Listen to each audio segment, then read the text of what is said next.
Where's the can? I know you brought one. It was here a minute ago. Where's it? Oh, yeah, I'm sorry. It's right here. I took it. This is what he's talking Yeah, about. that's right? it. It's basically, I mean, a layman would call it a nozzle. That's it.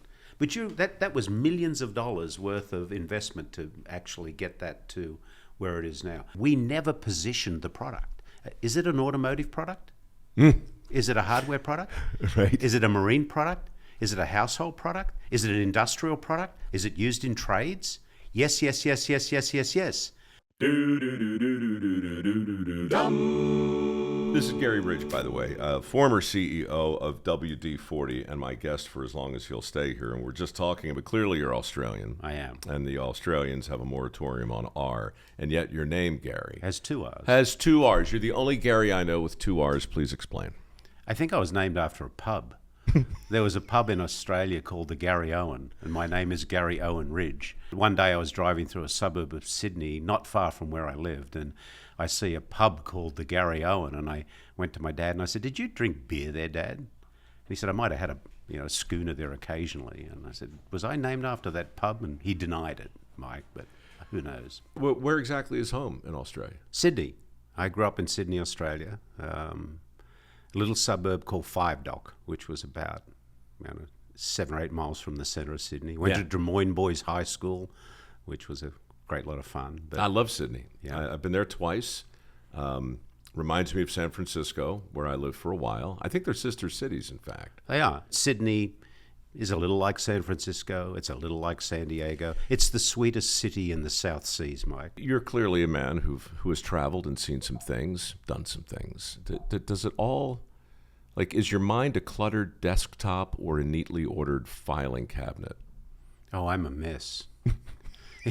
I love the word discombobulated, and I think my mind is discombobulated. But then, as I write in the book, there's a airport that has a recombobulation zone.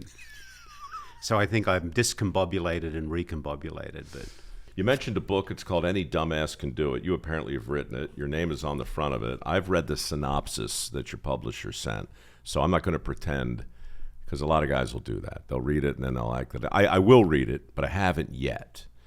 And I mean, I don't think I've seen the Any word. dumbass can read it. But I don't think I'm just trying to think of all the books I've seen with dumbass in the title.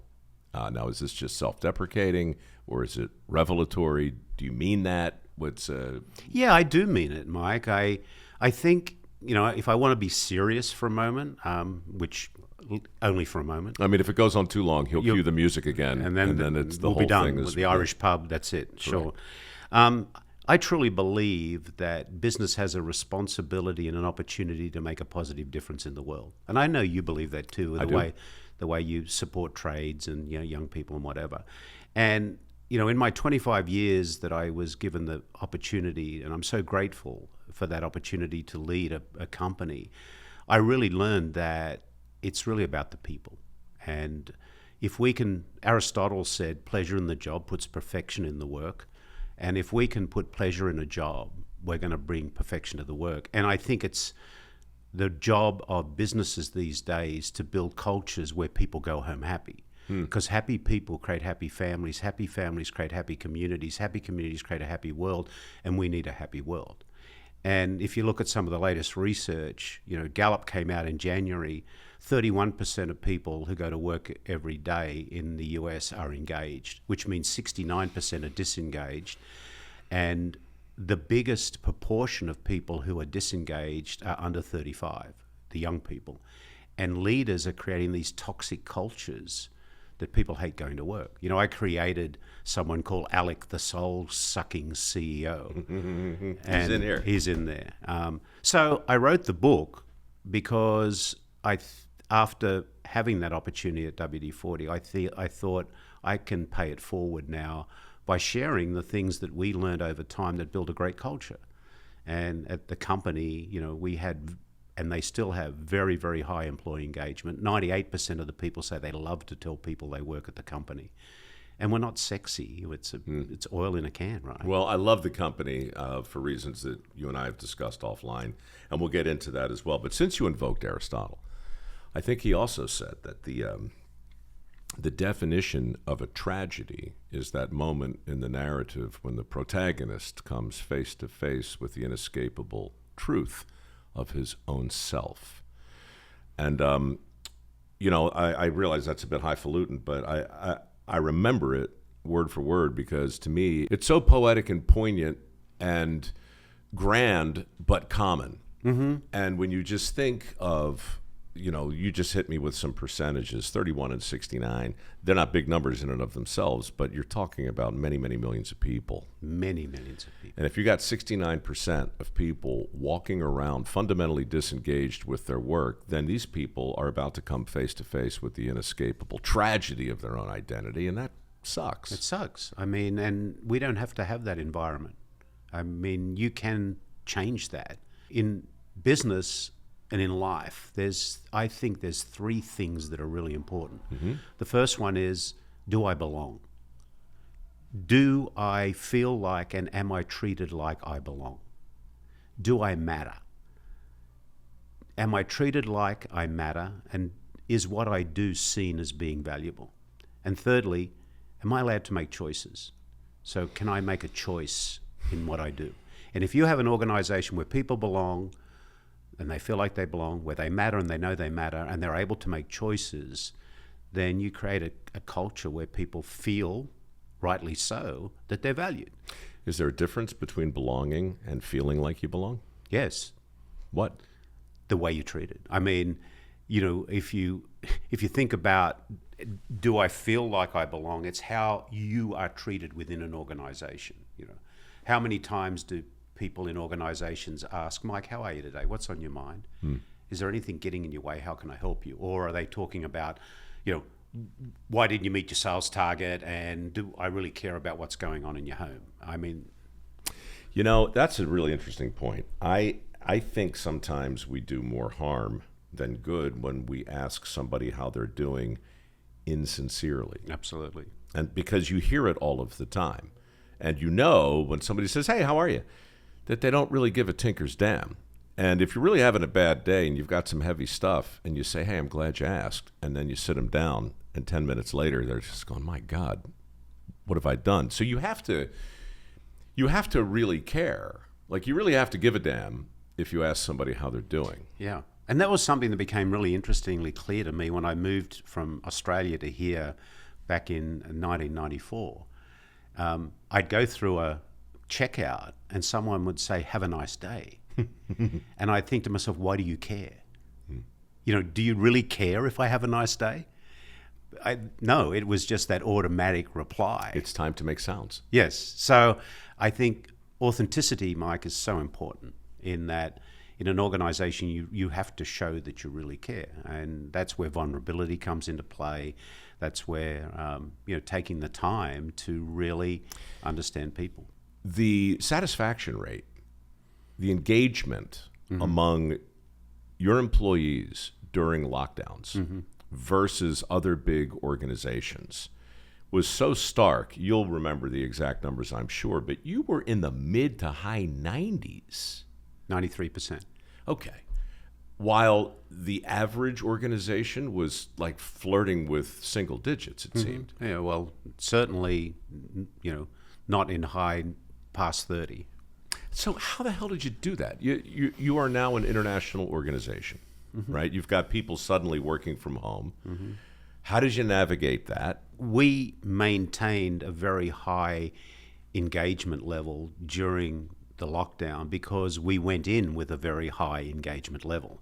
So, you can't sprinkle fairy dust on an organization and change culture. I have a friend of mine, his name's Charlie Maloof. He owns a chain of Ashley furniture stores out in North Carolina. And what a company that is. Yeah, you should talk to him one day. Oh, sure. And he says, culture is not a microwavable event. It takes a crock-pot approach. And that is so true. So we maintained high levels because we went in with high levels. And I'll tell you a story around that. It was January 2021, right? So we've been 1 year into this thing that we're in.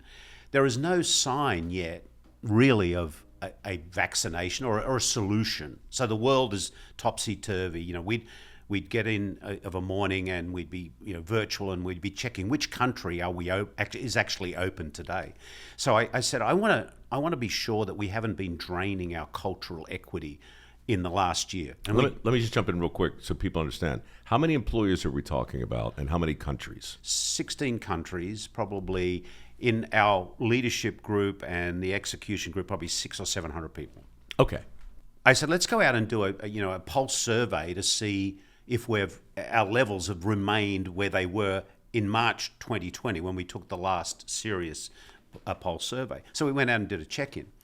And the numbers came back and they were pretty much equal, which gave me some satisfaction that all that we've been doing in this past year had kept us together. We were doing fun things. We'd have a virtual comedian come in. Our French team would do virtual cooking classes for the whole organization. We were doing stuff. We'd have a virtual happy hour on a Friday afternoon, all of this stuff.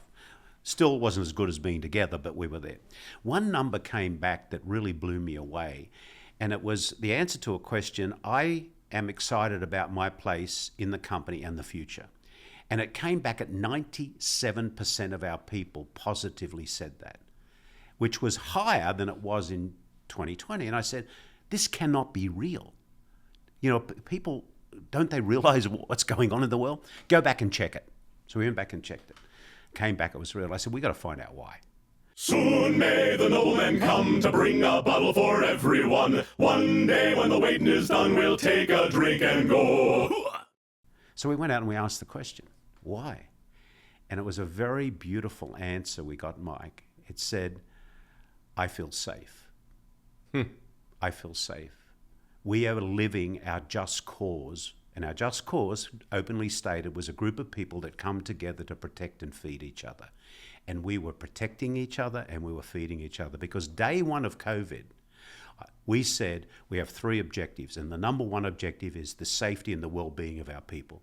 The number 2 objective is to service our customers and our end users the best we can. And number 3 was to preserve the underbody of our business so that when this was over, we will thrive. But nowhere in there is any mention of the product.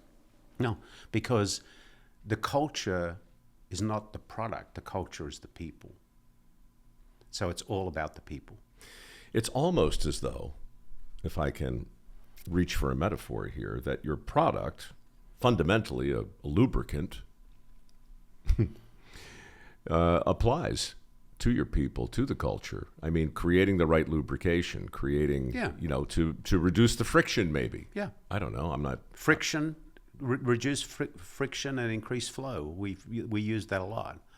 Our purpose statement, when I asked people, what do you think the purpose of our company is, right? If I ask someone now, even though I'm not there, I'm out speaking on the around the world about culture, and someone will say, WD-40's purpose, stop a squeak, stop moisture. I said, well, that's what it does. But here was our purpose statement. We existed to create positive, lasting memories, solving problems in factories, homes, and workshops around the world. We solved problems and we created opportunities. We're in the memories business. Our second value at the company was we exist to create positive, lasting memories. So we could ask that question all the time. What positive, lasting memory did that behavior create? What positive, lasting memory did our new delivery system deliver to our end users? What positive, lasting memory did we create for the community, for the tradespeople that we service? So it was always on top of mind that's why we're in business. So, don't get your purpose mixed up with your product.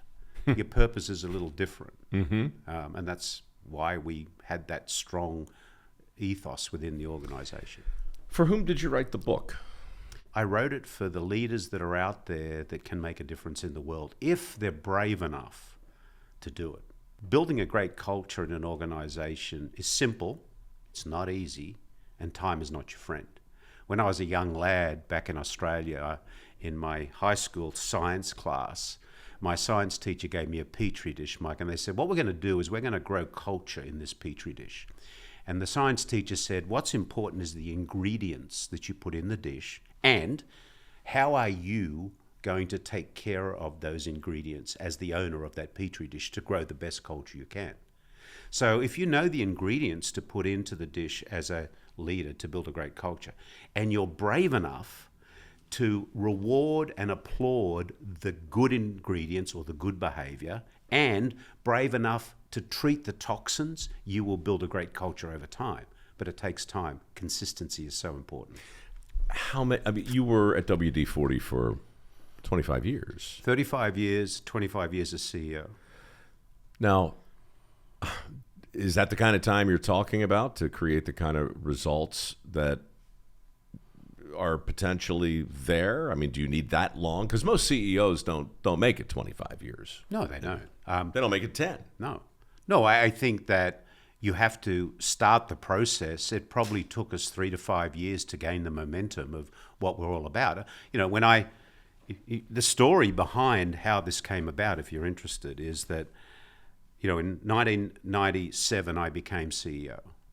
For some reason, the board of directors of a US public company thought this, you know, dumbass from Australia might be okay.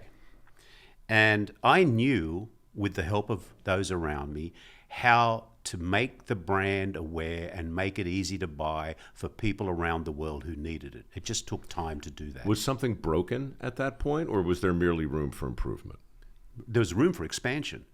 85% of our revenue was in the US. When I left, 65% of our revenue was outside the US because we knew there were lots of places around the world to go. So, you know, we opened these 17 offices and built the brand. So I think we knew over time how to build a brand. But what was clear to me was the sun was never going to set on that can now, because it was going to be somewhere around the world at any time during the day we would be doing something. And I didn't want people based in Barcelona or Beijing or wherever having to quack up the hierarchy to get some answer back in San Diego. But I didn't know how to do it. So I'm flying on a Qantas 747 from Los Angeles to Sydney. It's 1998. And as you do when you travel, you take stuff to read. And I read something that was attributed to the Dalai Lama. Our purpose in life is to make people happy. If we can't make them happy, at least don't hurt them. I thought, wow, that's pretty cool. Hippocratic Oath. And then I read the quote from Aristotle. Pleasure in the job puts perfection in the work. I thought, that's pretty cool. I wonder how you could build that. I still didn't know how. I got back to San Diego and I was reading something in the Union Tribune, and it was about a master's degree in leadership at the University of San Diego that was put together by Dr. Ken Blanchard, the 1 Minute Manager, and the University of San Diego. Did you wrote a book with Ken? I did, and he wrote the foreword to my new book. What was the book with Ken? It's called Helping People Win at Work. And the byline is, don't mark my paper, help me get an A. That's it's great. Ken's 85, 86. He's terrific, by the way. He lives close to me. We are very, very dear friends. I love him so much. We talk more than often. And I listened to him, and he said, most leadership is about getting people in the head. We got to get people in the heart. And that's what this program's all about. So here I am. I'm the CEO of a US public company 2 years in. I went back to school. I went and did a master's degree in leadership. Ken was one of my professors, and I learned the essence of servant leadership. And I started to implement it in the company. And that was where it all started. And from then we gained the momentum of, you know. Now, back then, what I talked about, people, their eyes rolled, you know. You're drinking too much of Ken Blanchard's Kool-Aid, you know. I remember going to board meetings and I'd be talking about culture. And they'd be going, what is this culture thing about? Now, today, culture is a big topic. But, you know, we were early beginners on it. But it was really about, and that's where I learned that it's not about me.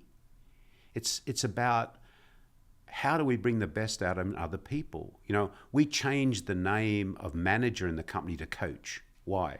The word manager in some dictionaries means manipulator. So I come to you and say, good morning, Mike, I'm going to manage you. How do you feel? No, Right. What am I here to do? I'm here to coach you. And if you think about great coaches, have you ever seen a great coach run onto the field and actually take the ball and try and score? No. Never seen him accept an award. They never go to the podium to pick up the prize. That's right. But what do bad leaders do? They micromanage. They run onto the field. They want to take the ball. When something great happens, they're up there taking the prize. If things go wrong, it's your fault. If things go right, it's my fault. And the other thing that's so important, great coaches spend a lot of time in the stinky locker room. And that's where you really build psychological safety and trust. You get to know your people. Well, that was the third thing you said. You have to have, like, for real engagement, I think, the people need to know that they can move the needle. Right. And that and the only way you do that is leave them alone. And coach them to play their best game. So, you have to redirect play occasionally.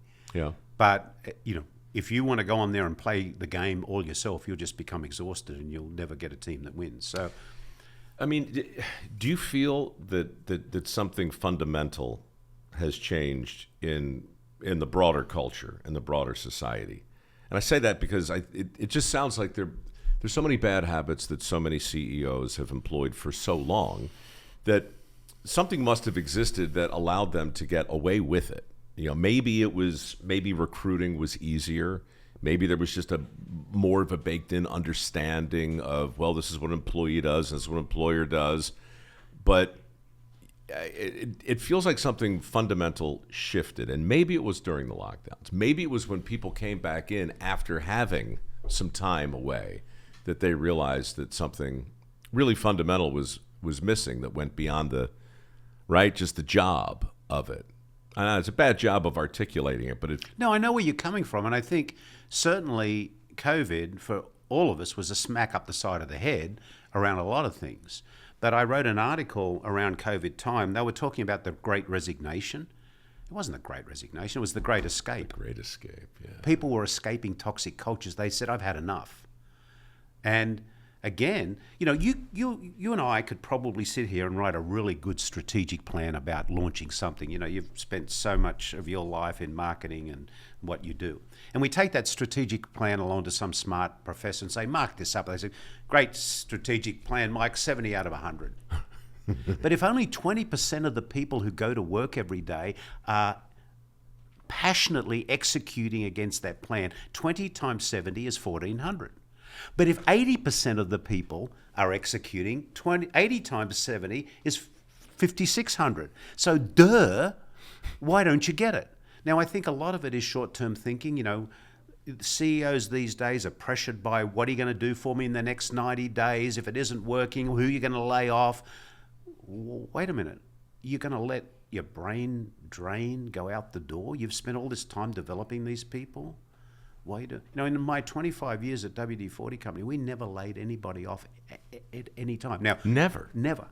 Now, we did share some people with competitors if they weren't really wanting to be with us. But in any economic time, we never laid anyone off because we said it was our people that were the asset. The will of the people was so important to drive our strategy. Well, then how do you hire? What do you look for in an individual? Right? I mean, because these ideal employees that you're talking about, they don't come out fully formed. They need to be coached. Mm-hmm. So what's the bare minimum? Where's the benchmark for a good values? If you were to go on our website, and I don't know what it says now because I haven't looked lately, but when I was there, and I think it says exactly the same. If you went onto our careers page, the first thing that pops up at you is, here are our values at WD-40 Company. And here's what they mean to us. If you can't align with these, don't even apply because you won't fit. You will get voted off the island. Now, are you allowed to do that? I mean, I do the same. Mine's hanging on the wall there. It's called a sweat pledge. There you go. Right? Yeah. Now, if you're going to apply for a scholarship from my foundation. This is it. Well, we can still be friends if you don't agree with this, but I can't help you. Yeah, exactly. But it feels like so many CEOs today, so many companies are under so much pressure. You can't really have that conversation. Yeah, you can. Why not? Well, because but you can test it. Like, let's say our first value is their first value at WD-40 Company is we value doing the right thing. So what does that look like? Or the second one was we value creating positive, lasting memories in all of our relationships. That was the second one. So someone comes in to the organization and they visit the front desk, the person there that we call the person of first impression, and they don't treat them with respect. Do you think they're going to create positive, lasting memories? Look, and there it is. It says it's a special place. Well, it says it, right? But how do I know it's not bullshit? Like, to our earlier point, Have a nice day. Hey, how you doing?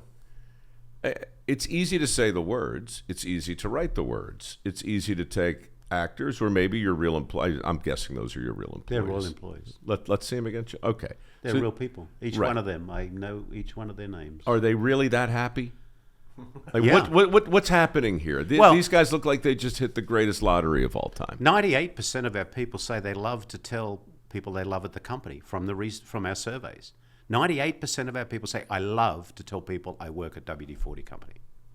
97% of them say, I respect my coach. Now, their coach is their manager. Most people leave organizations because they hate their boss. And when we asked them, why do you respect your coach? Answer was always very similar. Because the coach is here to help me step into the best version of my personal self. They're here, they care about me, they want me to do my best job, and they're willing to help me grow. My recent conversation with Gene Simmons is still on my mind. He doesn't want to be called a Democrat or a Republican. He wants to be called an American. That's how he thinks of his tribe. Now, that requires assimilation. The kind of culture you're describing at a specific company, in this case WD-40, my question is, are you hiring people who need to assimilate, or do you just look for people who are already lined up so squarely with your values that there's really no friction? Well, of course there's friction. You know, I'm neither an American, Australian, I'm a human. I have a heart. I care. And that's what we were about at WD-40, is we care. I don't care what color you are, what side of the street you walk on, but, you know, I'm a human. And it comes down to that part of it. You know, life's a gift. Don't send it back unwrapped. You know, we have too much to do here. So if we treat people with respect and dignity, and whoever they are, that's who they are. I mean, I'm a human. I heard you say something once, because I actually did do some research. I'm not that blasé about my guests. You said, what would you do if you weren't afraid? Yeah. And since you mentioned fear 3 times already and bravery twice, just drill down on that for a second. I think, and get closer to the microphone, because it looks like you're going to say something really important. Yeah. I want to make sure everybody And gets in fact, that comes from a friend of mine, Tracy Fenton. She has an organization called World Blue, and it's a wonderful question to ask is, what would you do if you weren't afraid? Now, what would you do? And fear is this disabling emotion that you have, and you have to think about it, because in most circumstances, it's the fear that stops us from doing anything. So it's a great question to ask. Now, sometimes the answer is something that you don't want to accept. You know, it's like, I can't do that. I can't. But it's a great question to ask. What are you afraid of, and what would you do if you weren't afraid? It's a bit passive-aggressive, right? I mean, it presupposes you're afraid. You know, are you still beating your wife? Well, presupposes the beatings have been ongoing. But I like it anyway.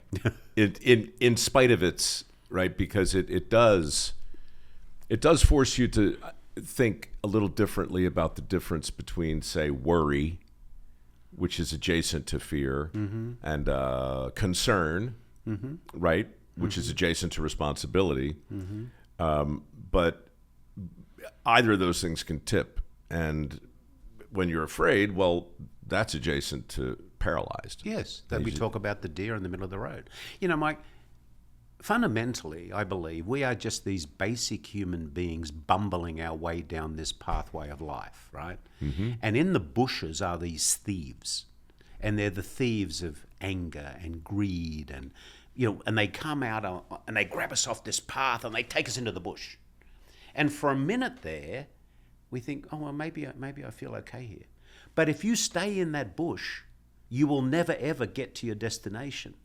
So we have to pull ourselves out of there and get back on the path. So the question we need to ask ourselves all the time is, am I being the person I want to be right now? And who is that person? And why that's so important is that you could be in a meeting or some sort of gathering or something with someone, and it ends. And let's say you leave and you're a little agitated. And now I'm coming to see you. Don't I owe you my best self, not my leftover self from the last interaction? So as a CEO, as a leader, you've got to have that discipline to say, I need to center myself to be my best self, because I owe it to the person that I'm now going to interact with. Because I don't want to take my leftover self to Mike. I want to take my best self. That's interesting. Because I've heard the argument also posed that it's not that you owe the other person, although you do. It's that you owe yourself. True. First. True. I remember an essay, I think Tom Wolfe wrote it, where it was a rumination on not why some people are good and some people are bad. It was the different reasons why good people do good things. And it's pretty nuanced, but I thought it was great. He said that today, if a good parent is in a store and their kid steals a candy bar and they see it happen, they take their kid to the side, they walk up to the manager, tell them what you did, and then you have this teachable moment. Yeah, learning moment. Right? You have a learning moment, and you say to the kid, look, this is wrong because if everybody did what you were doing, the merchant would go out of business, and it's not fair, right? And you'd make the case, and that's what good people do. 100 years ago, same exact scenario. It's just whap on the side of the head, and it's like, hey, man, you do that, you go to hell. You understand? You are robbing from yourself. You are compromising your own soul, the future of the essence of you. You just gave a piece of that away.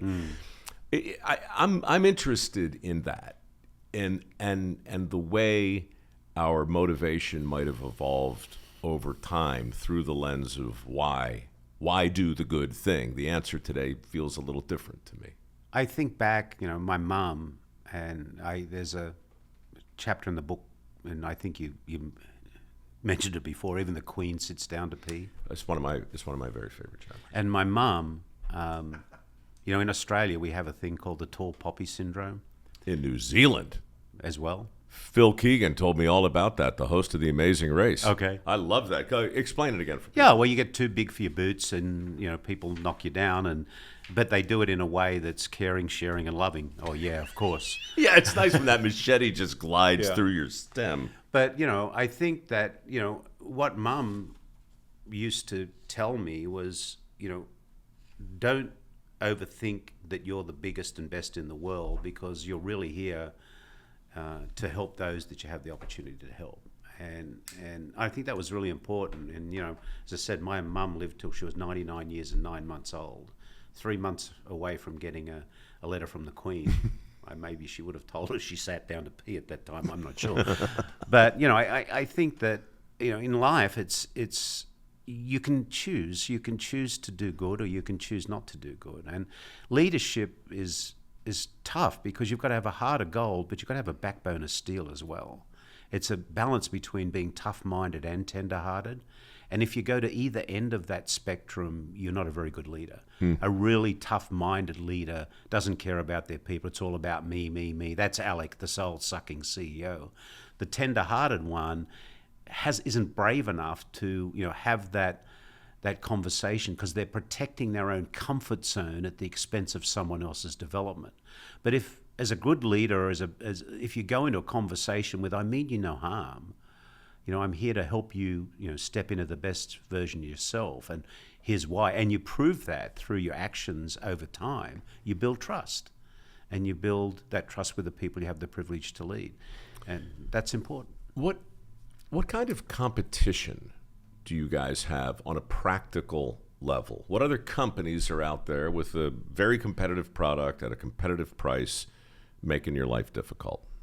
We're in the consumer business, so we're competing against, razor blades and whatever else is out there, because it's shelf space that we're after. But if you really mean product, there's lots of products out there. But Mike, I've spent a lot of my time making sure you don't know the name of them. So I guess I'm not going to. Well, the reason I ask is that I just wonder if you run an organization that is essentially in a knife fight in a phone booth, where your margins are so skinny, like razor blades, right? That's a. I don't know. Like, if I need WD-40, I'm not going down a rabbit hole to see if there's a better option. I know there's not. Why? Well, in part because I'm fascinated by the company in a way that presupposes this conversation. I think Norman Lawson's story is really interesting, and the way, it came out of the old rocket company. And I just like the history of your company, and I like the way innovation informed it. And then I really admire the way some smart marketing people spun that into something golden. And I wonder now if because all those things went that well, you have a special advantage to spend this much time making websites with genuinely happy people and writing books like this and talking about all this. Is it because you were able to so dominate the space that you were able to focus on this? Or is it because you focused on your people and then dominated the space as a result? Will of the people times the strategy. It's not an either or, it's a both and. And if you were to ask our end users at WD-40, why do they buy WD-40? You're an honest product, you do what you say you're going to do, and you're easily available. And that's one of the strengths of the WD-40 brand. We never positioned the product. Is it an automotive product? Is it a hardware product? Right. Is it a marine product? Is it a household product? Is it an industrial product? Is it used in trades? Yes, yes, yes, yes, yes, yes, yes. In Walmart, you can buy it in 4 different departments. Why? Because we never said this is an automotive lubricant. So here's the essence. Do you need me is the first question to ask in any new market. Second thing, do you know me? How do I make you aware of me being able to solve your problem? And then, can you buy me? How can I make it easy for you to buy my product? And that was really the essence, and still is, of WD-40 around the world, is we are ubiquitous.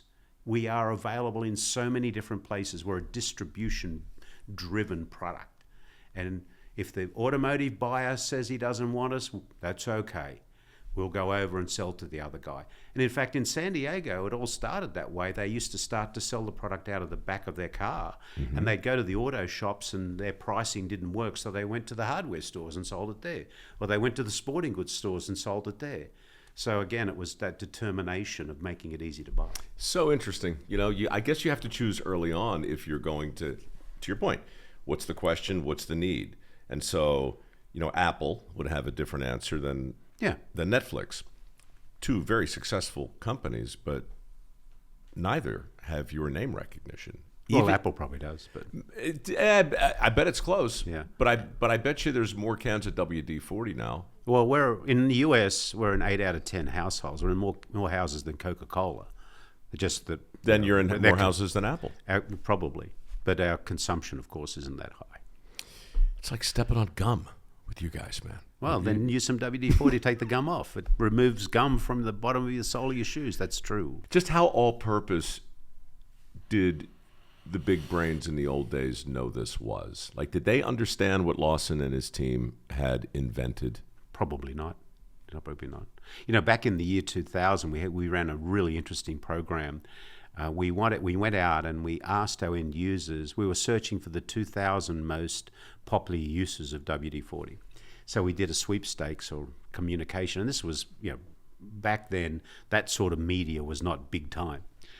Anyhow, we actually started a fan club, a WD-40 fan club. We had, 130,000 members of the fan club. But we had over 200,000 entries in the United States of people telling us their most favored use for WD-40, which is now on the website. There's a list of the 2,000 identified uses for that blue and yellow can given to us by our end users. So then I'm starting to see some corollaries. You write about the importance of keeping your employees engaged, but that's an example of keeping your customers engaged. Yes. So is there a difference in the way you think about it, or does one necessarily just lead to the next? Well, if you think about the second value that was in place at WD-40, we exist to create positive, lasting memories in all of our relationships. That relationship is with our end users, those we have the privilege to serve, with our employees, those that work for us, with our communities that give us the right to be there, with the environment that allows us to do it, and even with our competitors. Simon Sinek talks about not competitors but worthy rivals. And I think that's so important, because if you look at the people that you're competing against as a competitor, you're playing behind the game. But if you look at them as a worthy rival, you're playing in front of the game. That's why I asked about your competition. Iron sharpens iron, right? Right. So, we are, like our delivery systems that we developed. I mean, we developed those because we listened to our end users who told us that we would be more valuable to them if we could do certain things. And we listened to them and we took it to them. And I remember when we first brought out that Easy Reach delivery system, I was still in full-time employment with the company. Where's the can? I know you brought one. It was here a minute ago.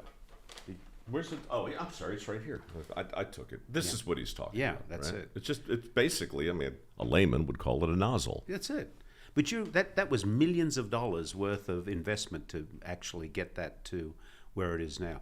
One of the things that's interesting about it, we had to make sure that the product didn't leak out of the tube. Right. As it went along. You see how and the tube idea came from the microphone that you see on headsets. Sure. So, but anyhow, again, we listen to our end users. But as Simon says, you've got these worthy rivals that keep you in front of the game, which is so important. Well, the reason Dirty Jobs has been on the air for 22 years, there are a couple things that happened, and I'm not a marketer. Instinctively, I'm fascinated by it. You can sell pencils. You are a marketer. Well, look, yes, I can tell a story. Yeah. But I didn't know at the time how important it was going to be to ask viewers to program the show. And after I ran out of the ideas that I had for the initial run, I started inviting people to go to the website and let me know if somebody's got a dirty job, blah, blah, blah. And then I started to read their letters on the air and thank them. And then tens of thousands of suggestions. Yeah. So the show was essentially programmed by the people who watched it. It was also really hosted by the people who watched it, because I showed up not knowing anything and let the expert be the expert, right? That mattered. And then, of course, the behind-the-scenes cameras that we used. All those things mattered. And I wasn't thinking really at the time, like, I wanted that behind-the-scenes camera because it made my life easier. But what it also did was it showed the viewer, warts and all. Yeah. And so it really elevated trust. So there's a lot of stuff in this book that translates like outside of your industry. Would you think about the knowledge, the insights, the learning moments in the book? Can they apply to TV hosts? Absolutely. Or garbage men or anyone? I think the essence of the book is that servant leadership is a key to longevity in life. We're here to serve others. That success is simple, but it's not easy. It takes work. And that, culture is truly a competitive advantage. And I think that I've just completed my 25-year apprenticeship in leadership. And now I want to share my learning moments around that, which I think is so important. So that's why I wrote the book. I want the world to be a better place, and I think there's some learning in there that can help do that. If we can get 100 people to just act a little differently, it'd be a nice thing. You ever been to Cooper Pedy? No. Really? I have never been to Cooper Pedy. Been to Adelaide? Absolutely. In fact, going to Adelaide again in August. Yeah. Well, all you have to do is drive about 3 hours north. Yeah. On the road to Cooper Pedy, which really I don't recommend it.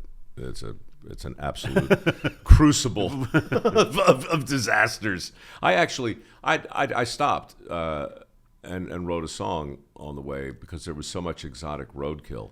Oh. And I thought they deserved to, be recognized? Something. Yes. I mean, we all just want to be recognized. Exactly. That's what Dirty Jobs was about, and that's what good leadership is about. And so where do you go from here? Do you go back to Australia or back to San Diego? Where's home now? San Diego's home. I have a daughter in Australia. Why do you still have the accent then? You're over here.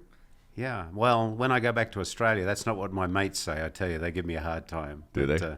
You know, Australia is my homeland. You know, it's my country. Where I live is where I am right now, and I have a son that lives here with a couple of grandkids, and I have a daughter that's there with a couple of grandkids, and you know, we have other family here, and I have a place in Hawaii, in Kauai, which maybe we'll end up there eventually because it's only 10 hours from Sydney and 5 hours from. It's a great place to stop on the way home. Yeah, but no, and you know, I really.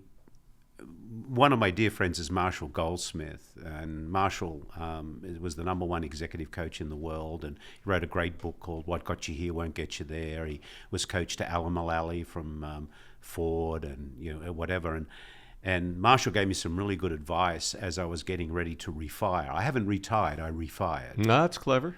And he said, Gary, don't float into a void. And I said, what do you mean by that, Marshall? And it's the last chapter in the book, and I think it's really important for people who are going through seasons in life.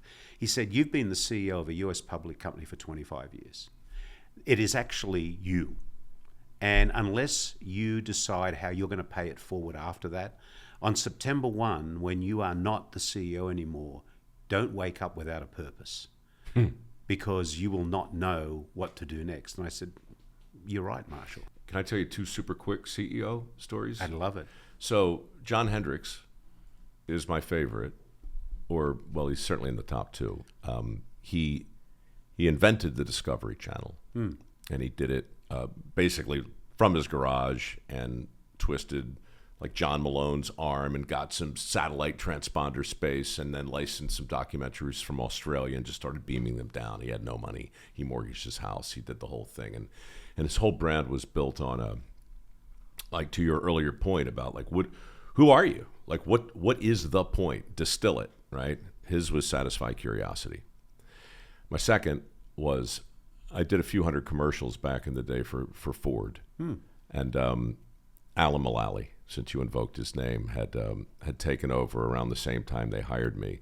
And I'd been there about a year, and of course everything went to hell, and oh God, the collapse. And you'll remember all the CEOs sitting there before Congress. And I was home watching this. And this is the first time, really, I got agitated and in a positive way. Like, this is the first time I said to myself, I want to work for this man. And the fact that I already was didn't matter. But when he sat there, Gary, and they went down like these guys, they literally were kissing the ring, right?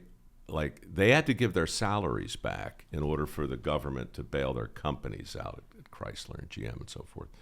And so they kept $1 in salary and so forth. And they finally got to Alan, and he said, nope, I'm gonna go ahead and keep my salary. You go ahead and keep your money. If the Ford Motor Company can't make it on its own, we don't deserve to make it. I'm not a sentimentalist. I'm a little cynical, truth be told. But that hit me like a ton of bricks, man. And I wanted to work for that guy when I heard that. And I was so glad that I sort of was. But my business partner, Mary, reached out and said, look, we're all in with this company right now. Because I'd never been around a company that bet on itself and its own people at that moment in time to that degree. And, you know, they're not WD-40, but there is, you talk about values and you talk about character, you never know where you're going to find them. You know, and I've had the privilege and honor of being in the presence of Alan many times because he's a dear friend of Marshall's, and his byline is love 'em up. Love your people up. It's so true, man. And one of the great leaders of all times. And I've learned so much from Alan. All he did was save aerospace and then save the automotive sector. Absolutely. I was giving a talk, a keynote speech to 100,000 Boy Scouts on the occasion of their 100th anniversary. And I was about to go on stage, and I just had a meeting with Alan. We had dinner, and it was terrific. And I remember that he had been a Boy Scout. He had mentioned it to me, and I just called him real quick, and I said, "Hey, I'm going to go talk to 100,000 Boy Scouts right now. You know, do you have a message for them?" And he said, buy a Ford. And I laughed, and I said, no, seriously, is that a message? And he said, well, I mean, there's so many ways to go. And I said, well, let me ask it like this. I'm going out with the message, a scout is clean but not afraid to get dirty. And he said, Mike, that's one of the smartest things I've ever heard. And my chest puffed up. It was such a compliment. Yeah. I guess really the place to land the plane here is just to say you really don't know what your words will do.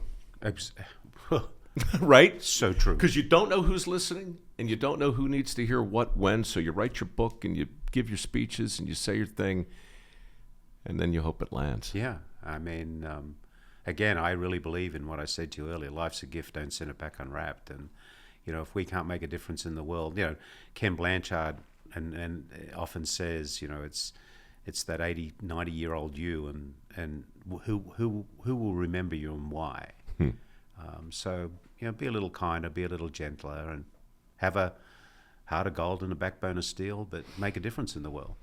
He's got 2 R's in his name, but don't hold it against him. It's Garry Ridge. He talks funny, too, but I think he's got a lot of great things to say. I love the title. Any dumb ass can do it. And I love what's between the covers as well. Congratulations. Big life. Thank you for letting me come and share with you today. And the other thing I'm really grateful for is my co-writer, Martha Finney. She's a huge fan of yours. Oh, is she? Yeah. So she did a wonderful job in helping me with this. So. Well, Martha Finney's got great taste. Let's send her a picture when we're done here. Absolutely. She would love that. And a bill. We'll cover the picture with WD-40. It'll be a one of a kind. Thank you again, Garry Ridge. I appreciate it. Thanks. If you like what you heard, And even if you don't, won't you please, pretty please, subscribe? Well, I hate to beg and I hate to plead, but please, pretty freaking